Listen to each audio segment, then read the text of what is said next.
cả nấy đã đây là pu miên vừa sai chắc vừa sai cả sẽ có trẻ vừa chùm rò nắng ọt ấy để còn ai từ bà này vẫn vừa sân chơi khác còn vừa tại dạ pv anh tầm mùi rồi còn vừa ấy mối còn ai bị chóm hai ni phải đây nông cả này đại u thì họ lấy việc bị phục lô của prai pro lấy chắc ạ sẽ tầm pa hai ni phải nào mỗi thời còn lẹ chuẩn nổ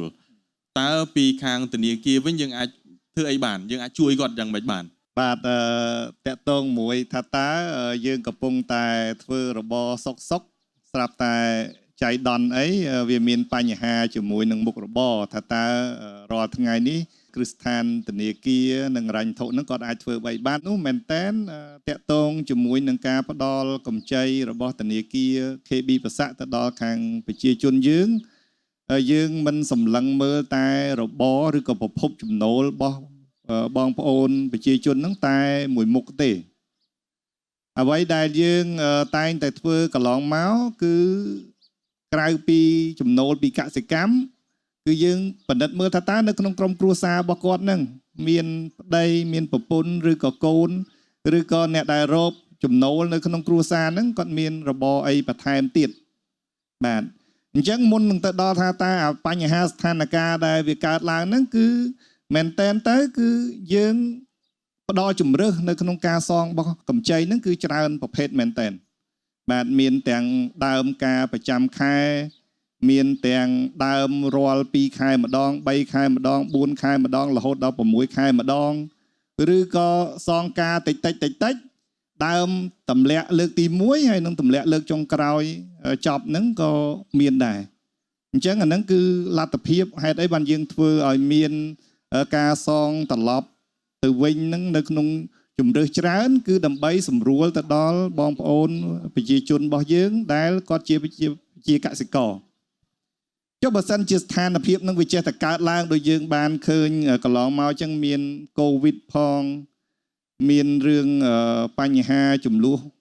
ព្រំដែនផងអីលាក់នឹងលាក់ទៅធ្វើឲ្យប្រភពចំណូលយើងឥឡូវមកដល់ឥឡូវទៀតរហូតដល់ប្រេងឥន្ធនៈនេះឡើងថ្លៃខ្លាំងចឹងខាងធនាគារគឺយើងមានច្រើនជំរើសដែលផ្ដល់ជូន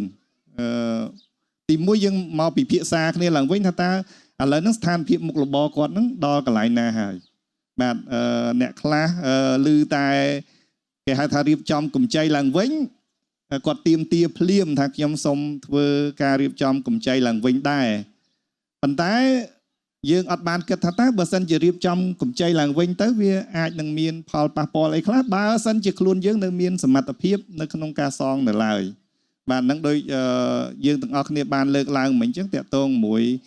ប្រវត្តិនៅក្នុងការសងត្រឡប់ទៅវិញឬក៏មធ្យោបាយនៅក្នុងការទទួលបាន